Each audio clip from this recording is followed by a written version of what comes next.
Coming to you live from platform number 6 here at Park Station as part of our coverage with regards to the dire state of the railway infrastructure in South Africa. And joining us now via Zoom is Nancy Strachan. She is from the Recycling Association of South Africa. Good morning to you, Nancy, and thank you so much for joining us. What does Recycling South Africa do in the context of the rail infrastructure, or just in terms of keeping South Africa competitive?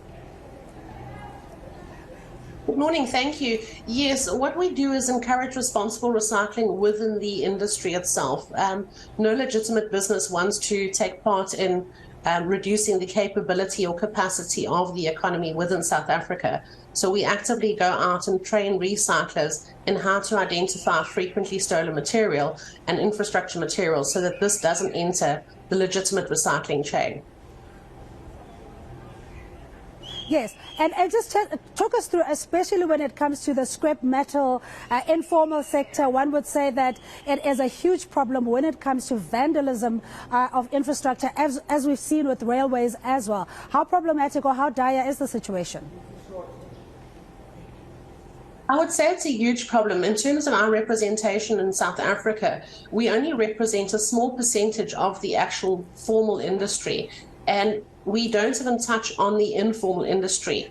I would like to see more awareness with regards to identification of the frequently stolen materials so that this may also reach the informal sector.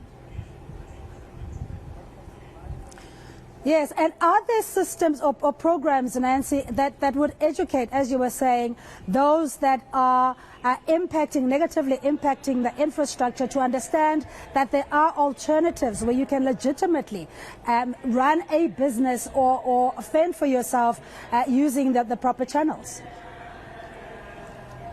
Currently, there isn't. The systems that were in place have been very outdated, and the structures that were in place, such as the Non-Ferrous Thefts Combating Committee, are no longer in place that reach out to these informal sectors. And we would like to see more cooperation from government and the parastatals and the stakeholders affected companies in reaching out and communicating with both the formal and the informal sector. We're working hard with industry to find workable solutions to make the products uniquely identifiable and traceable so that we can participate and assist in reducing the impact that this theft has on the economy.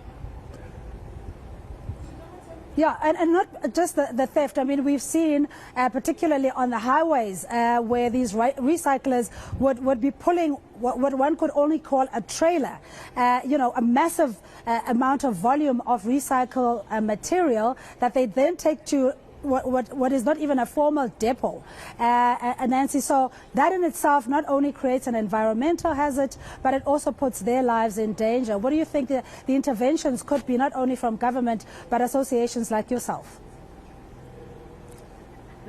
We need to be more proactive in advising dealers, informal and formal, with regards to the legal requirements for the industry sector. And we also need the support and cooperation of law enforcement and other enforcement agencies in making sure that dealers which do not comply with the legislation and regulations are closed down.